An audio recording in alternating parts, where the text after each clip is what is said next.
In the opening scene, we are introduced to an oppressive dystopian world that is controlled by a so-called state. Their strict rules dominate every aspect of life, and they are known to manipulate minds. Creativity and innovations are replaced by excessive loyalty towards the state's belief. The scene then shifts a woman named Janet Tyler, who seems to have been kidnapped and brought to this world.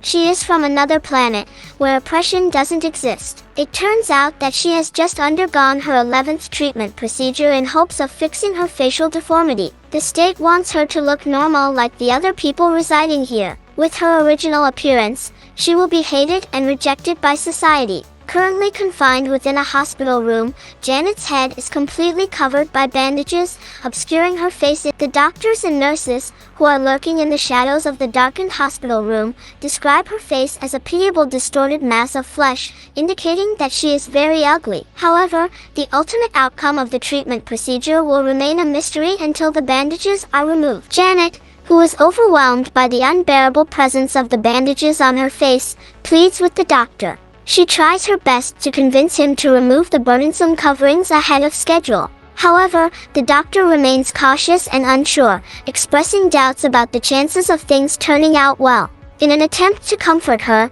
he informs her that there are many others who share the similar misfortune. In fact, some people look much worse than she does. He goes on to say that if the current treatment proves unsuccessful, the state would permit her to meet other people of her kind, so that they can form a community and feel better about themselves. But this idea only worries Janet even more as she dislikes living amongst such people. Striving to convince the doctor of her desire to exist as a normal human being, Janet proposes the use of masks in order to hide her face. She even promises that she will never bother anyone or even go near them. To support her living, she will accept any job she gets, whether it be small or big. However, despite all her claims, the doctor reminds her that social policies are determined by the state and his actions are bound by the regulations established therein. Janet, who has now become angry, protests vehemently against the injustice of the system. According to her, the state neither possesses divine authority nor the capacity to dictate the course of human lives, so it cannot just punish people for being born with deformities. As Janet's efforts to sway the doctor prove futile, her frustration escalates, driving her to a state of frenzy. She screams at the top of her lungs to have the bandages removed from her face immediately. However, the doctor and nurse somehow manage to hold her and administer a dose of sedative, making her fall into a deep sleep. After some time has passed, the doctor eventually decides to remove the layers of bandages around Janet's face. He then instructs his co-workers to make the necessary arrangements for the same. However, amidst the preparations, a nurse hesitates to carry out the orders, as she is uncomfortable with how Janet looks. When the doctor learns of this, he becomes visibly upset and questions why Janet or anyone else should be judged solely based on how they look from outside. He actually feels bad for the patients and wants everyone to treat them as normal human beings. However, the nurse simply tells him to refrain from questioning her any further, as it is considered treason. Hearing this, the doctor finds himself in a very difficult situation. He really wants to support Janet and help her feel better, but at the same time, he has to abide by the strict regulations made by the state. In the next scene, we are introduced to a prominent figure in the ruling hierarchy of the state, who takes center stage on national television to talk about the virtues of a glorious conformity. The leader reminisces about a previous era of humanity that was viewed as lacking direction, lacking productivity, and excessively driven by sentimental emotions. That time, people held a strange idea that differences among individuals didn't matter much. They didn't discriminate when it came to race, color, caste, religion, and more importantly, facial features. However, the leader confidently asserts that these beliefs have now been proved wrong. There are scientific facts, which prove that a person is superior if she has better facial features. Back at the hospital, the doctor has come to a conclusion. He is now about to remove Janet's bandages, freeing her of all the troubles she has endured. But prior to starting this critical procedure, back at the hospital, the doctor has come to a conclusion. He is now about to remove Janet's bandages, freeing her of all the troubles she has endured.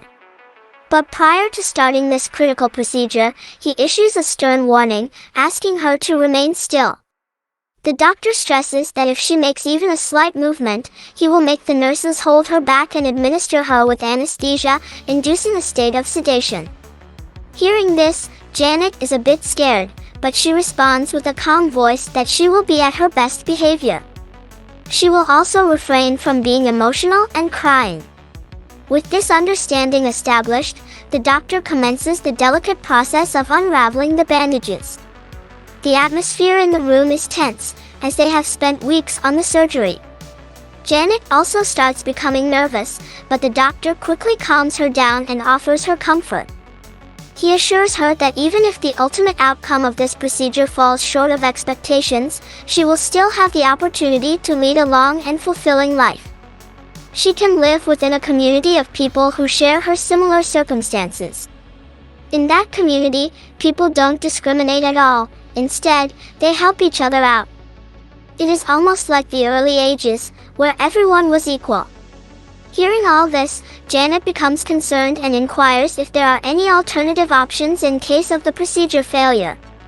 In response, the doctor discloses that, under specific circumstances, the state permits the extermination of certain individuals deemed undesirable.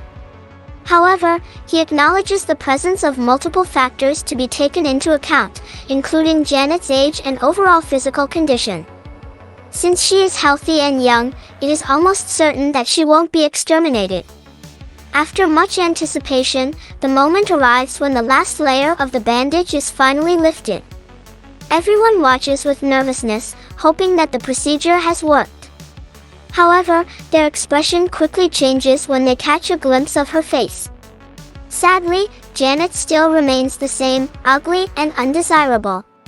Even after all these procedures, she cannot change what she has become. Following this, we are finally shown Janet's face, which, contrary to our expectations, is strikingly beautiful. She has a mesmerizing appearance, like that of an actress or a model in our familiar world. However, in a shocking turn of events, the camera then pans to the doctors, nurses and other staff, and we get to know that their faces are completely deformed and twisted. The faces appear droopy, with heavy brows, tired and lifeless eyes, swollen and twisted lips, and wrinkled noses with noticeably larger nostrils, reminiscent of pig snouts. With this revelation, we finally get to know the nature of the place. Having deformed facial features is considered normal and desirable, while the people with beautiful faces are hated and despised. They are given less rights, are made fun of by the locals, and are forbidden from dating the desirable ones. In short, they are subjected to excessive hate and treated like trash. Meanwhile, when Janet notices the faces of the hospital staff, she freaks out and starts screaming. All this time, she was under the impression that the people here would be better looking, but it is actually the exact opposite. The doctors try to calm her down, saying everything is fine, but she pushes them aside and escapes the room. But as Janet navigates through the hospital's hallways, she begins to witness the startling revelations of what is deemed normal within this alternate reality. Everywhere she turns, she is confronted by the sight of people whose appearance are very different from the conventional standards of beauty that she had known. Meanwhile, the hospital's flat-screen televisions, which are present throughout the premises, suddenly announce the presence of the state's leader. In his speech, the leader announces about the virtues of conformity, urging the citizens to live unitedly with the people of the same kind. He appears to be a hateful person, who despises humans from other worlds. On the other hand, Janet reaches a room, where she comes across a handsome individual by our standards. He goes by the name Walter Smith. Just then, the doctor also arrives and delivers some encouraging news. He reveals that Walter is one of the inhabitants from the deformed community where Janet is destined to go. This community is composed entirely of people who share her physical characteristics, a place where her perceived ugliness will not be a source of concern for the state. Janet is overwhelmed by the information and she does not know how to react. Sensing her nervousness and doubt, Walter approaches her and offers her comfort. He explains that she will surely find love and belonging in the community and also assures her that she will live a happy life there. Moreover, he shares a saying passed down through the ages, that beauty lies in the eyes of the beholders, which means that while the people of the state and their society may deem Janet's appearance as unattractive, there exist other people in the wider world who will perceive her innate beauty. Following this emotional exchange, Janet and Walter start their journey towards their separate community, side by side. At this point, our protagonist has finally found a sense of comfort, and she is very excited to meet other people like her. She wants to do normal things which are impossible under the governance of the state, like going out for shopping, eating at restaurants, partying at clubs, making new friends, and so on. But now with this community, her dreams will finally come true. The movie ends as the medical staff observes the couple's departure from afar, entirely from view.